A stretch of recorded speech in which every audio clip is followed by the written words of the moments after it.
आप जब डॉक्टर के पास जाते हैं तो वो सिर्फ आपका एक मोमेंट का रिकॉर्ड देख रही होती है, लेकिन मैं अपने पेशेंट से कहती हूँ कि आखिरी 3 माह के अंदर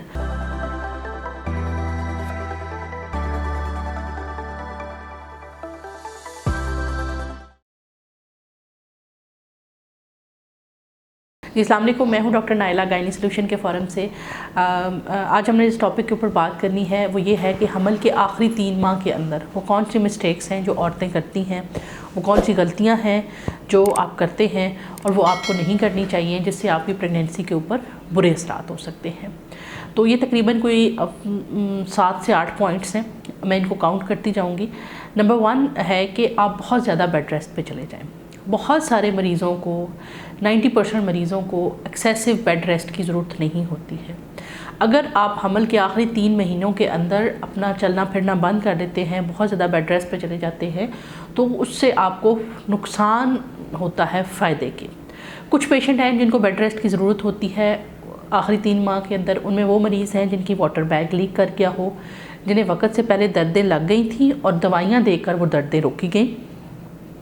नंबर 3, वो मरीज़ जिनकी सर्विक्स का मुंह कमज़ोर था और उनको टांका लगाया गया ताकि उनको वक़्त से पहले दर्दें ना लगे। और नंबर 4, जिनका आवल नीचे है और बार बार उनको उससे खून शुरू हो जाता है। यानी ये वो तकरीबन 3 से 4 कैटेगरी के पेशेंट हैं जिनको बेड रेस्ट हम खुद कहते हैं कि आप करें। इसके अलावा जो बच्चा जिनका ठीक है, जिनके बच्चे की ग्रोथ ठीक है, कोई मसला नहीं है, तो उनको हम कहते हैं कि आप अपनी रूटीन एक्टिविटी करें, बहुत एक्सेसिव वर्कआउट ना करें। तो लेकिन आप अपना बिल्कुल बेड के ऊपर ना रहें, इससे आपको नेचुरल लेबर पेन्स आने के इम्कानात कम हो जाते हैं और खुदा न खास्ता आपकी टांगों के अंदर खून गाढ़ा होने की वजह से खून जमने का जो वो खदशा है वो भी ज़्यादा हो जाता है। तो आपने बहुत ज़्यादा बेड रेस्ट नहीं करनी, स्पेशली 3rd मंथ के अंदर। अगर आप इन 4-5 जो मैंने आपको कैटेगरी बताई है इनमें से नहीं है, तो आप कोशिश करें कि आप वॉक को ऐड कर दें। 15 मिनट से 10 से 15 मिनट से शुरू करें और इसको आधे पौने घंटे तक लेके जाएँ। वो लोग जो नॉर्मल डिलीवरी के बहुत ज़्यादा ख्वाहिश रखते हैं, ये ख़ास तौर पे ये बात उनके लिए है। ठीक हो गया। नंबर 2 पॉइंट कि जो लोग अक्सर गलती करते हैं वो आखिरी 3 माह के अंदर कि वो अपने डॉक्टर को प्रॉपर्ली विज़िट नहीं कर रहे होते। यानी पहले आप डॉक्टर के पास जाते रहे, लेकिन आखिरी 3 माह के अंदर आपकी डॉक्टर आपको जिस डेट पे बुला रही है आप नहीं जाते। आपकी डॉक्टर को पता है कि आपकी प्रेगनेंसी लो रिस्क है और हाई रिस्क है। अच्छी गायनेकोलॉजिस्ट यूजुअली बता देती हैं। नॉर्मली हम अपने पेशेंट का विज़िट जो है वो हर 4 वीक्स के बाद प्लान करते हैं, लेकिन कोई अगर कॉम्प्लिकेशन हो गई है, ब्लड प्रेशर ज़्यादा आ रहा है, शुगर ज़्यादा आ रहा है, बच्चे का पानी कम है, उसकी की तरफ ब्लड फ्लो कम है, या इस सूरत के अंदर हम आपको टाइम से पहले बुला सकते हैं। हम आपको 2 हफ्तों के बाद बुला सकते हैं और हम आपको 3 हफ्तों के बाद भी बुला सकते हैं। तो आपकी डॉक्टर आपको जैसे कहे आपने वैसे अपने डॉक्टर को विज़िट करना है। नंबर 3, घर के अंदर ब्लड प्रेशर और शुगर का रिकॉर्ड ना रखना। ये बहुत बड़ी गलती है। आप जब डॉक्टर के पास जाते हैं तो वो सिर्फ आपका एक मोमेंट का रिकॉर्ड देख रही होती है, लेकिन मैं अपने पेशेंट से कहती हूँ कि आखिरी 3 माह के अंदर आप कोशिश करें कि हर 2-3 दिन के बाद अपने खाने के 1 घंटे के बाद शुगर वैसे ही चेक कर लें। अगर नॉर्मल आती है तो भी अगले 3-4 दिनों के बाद फिर एक दफ़ा देख लें, ताकि कहीं पे अगर आपकी शुगर के लेवल्स ख़राब आ रहे हैं तो आपको पता चल जाए। इसी तरह से ब्लड प्रेशर को चेक करें। ब्लड प्रेशर को हम यूजुअली इनकरेज करते हैं कि आप शाम के टाइम में चेक करें। मॉर्निंग में यूजुअली ब्लड प्रेशर ठीक होता है, पूरे दिन की एक्टिविटी, स्ट्रेस, और उससे फिर शाम के टाइम पे आपका ब्लड प्रेशर आप अपना प्रेगनेंसी के अंदर घर में मॉनिटर करें। उस ब्लड प्रेशर के ऊपर ना जाए जो डॉक्टर के क्लिनिक पे आप 3-4 हफ्तों के बाद जाते हैं और एक दफ़ा आपका ब्लड प्रेशर वहाँ पे चेक हो जाता है, उस पर ना रहें। घर में आखिरी 3 माह के अंदर 7वें, 8वें और 9वें महीने के अंदर ब्लड प्रेशर को और शुगर को घर में चेक करें। अगर आपको पहले से ब्लड प्रेशर और शुगर नहीं है तो इन्हीं 3 माह, आखिरी 3 महीनों के अंदर ही अक्सर मरीज़ों को ब्लड प्रेशर और शुगर के मसाइल आना शुरू कर देते हैं। उसके बाद एक बड़ी मिस्टेक जो मरीज़ करते हैं, बच्चे की मूवमेंट का ख्याल ना रखना। हाँ, बच्चे के 2nd ट्राइमेस्टर की मूवमेंट का पैटर्न रहता है, 3rd ट्राइमेस्टर के अंदर बच्चे की हरकत का पैटर्न रहता है। बच्चा मरीज़ के पेट में है, आपके पेट में है। डॉक्टर सिर्फ एक टाइम पे अल्ट्रासाउंड करके उसकी हार्ट बीट सुन सकते हैं, उसकी मूवमेंट एक पॉइंट पे देख सकते हैं। बाकी उसके अलावा आपने बच्चे की मूवमेंट का ख्याल खुद रखना है। मूवमेंट बच्चे की वेल बीइंग की निशानी है। पूरे दिन में आपको कम से कम 12 दफ़ा बच्चे की हरकत ज़रूर होनी चाहिए। 7वें, 8वें और 9वें महीने के दौरान आपने बच्चे की हरकत का बहुत ख्याल रखना है और अपने डॉक्टर से कम्युनिकेट करना है कि मुझे अब बच्चे की हरकत कितनी हो रही है, अब इतनी हो रही है, क्या ये नॉर्मल है या नहीं नॉर्मल है, ताकि खुदा न खास्ता किसी बुरे इंसिडेंट से बचा जा सके। उसके अलावा एक मिस्टेक जो लोग करते हैं वो है खुराक के अंदर।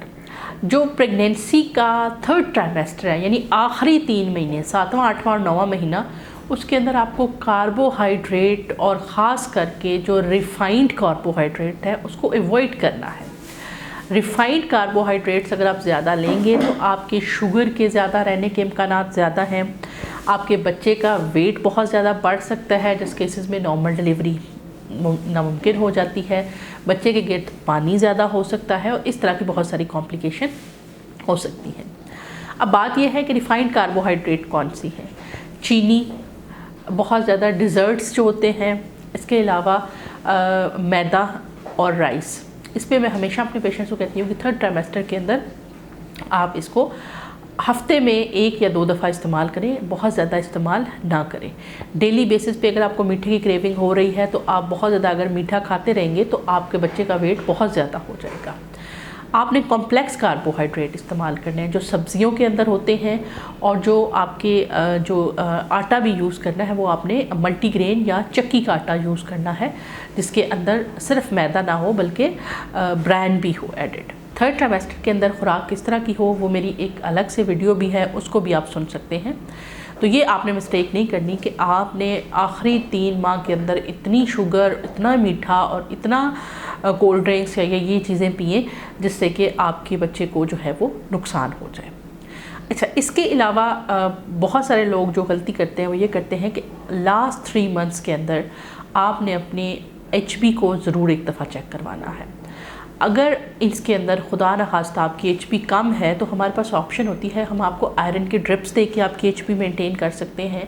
क्योंकि अगर बिल्कुल 9वें महीने के एंड के ऊपर हमें पता चलेगा कि जी आपकी तो HP कम है तो हम आपको ब्लड ट्रांसफ्यूज़ करना पड़ेगा। ब्लड ट्रांसफ्यूजन के अपने बहुत सारे नुकसानात हैं, तो अपनी HB को आपकी डॉक्टर की बेसिकली रिस्पॉन्सिबिलिटी है कि वो उसको देखे, और लेकिन आपने ख़ुद भी उसको वो करना है। एक बहुत ही इम्पॉर्टेंट पॉइंट ये है emotional bonding with your baby. आपके बच्चे का सुनने का सिस्टम, दिमाग, इसके अलावा जो वो कंप्लीट बन चुके होते हैं।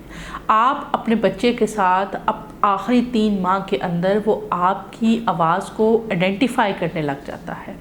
जो लोग उसकी सराउंडिंग में होते हैं उसके साथ वो एक बॉन्ड बनाने लग जाता है। तो आपने अपने बच्चे के साथ बातें शुरू करें आखिरी 3 माह के अंदर। क्यों? क्योंकि वो रिस्पॉन्स करेगा, वो सुन रहा है आपको। He is making a bond with you. आप अपने बच्चे के साथ इमोशनल बॉन्ड बनाएं ताकि आपकी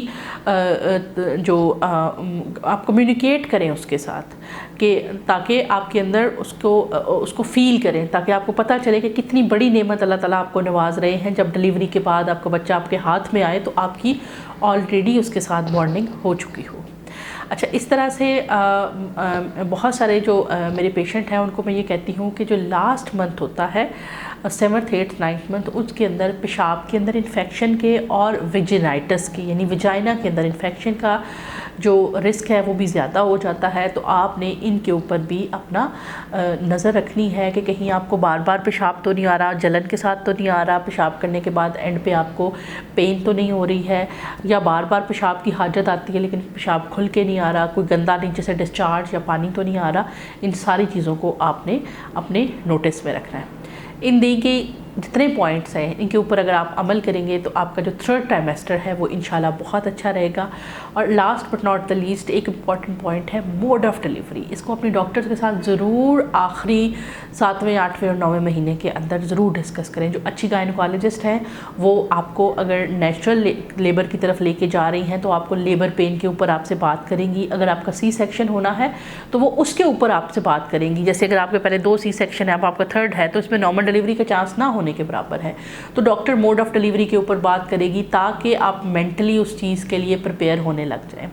तो अपनी मोड ऑफ़ डिलीवरी के ऊपर भी अपने डॉक्टर के साथ डिस्कशन ज़रूर करें। उम्मीद है कि ये वीडियो आपके लिए बेनिफिशियल होगी। इंशाल्लाह मिलते हैं नेक्स्ट वीडियो में, तब तक के लिए अल्लाह हाफ़िज़।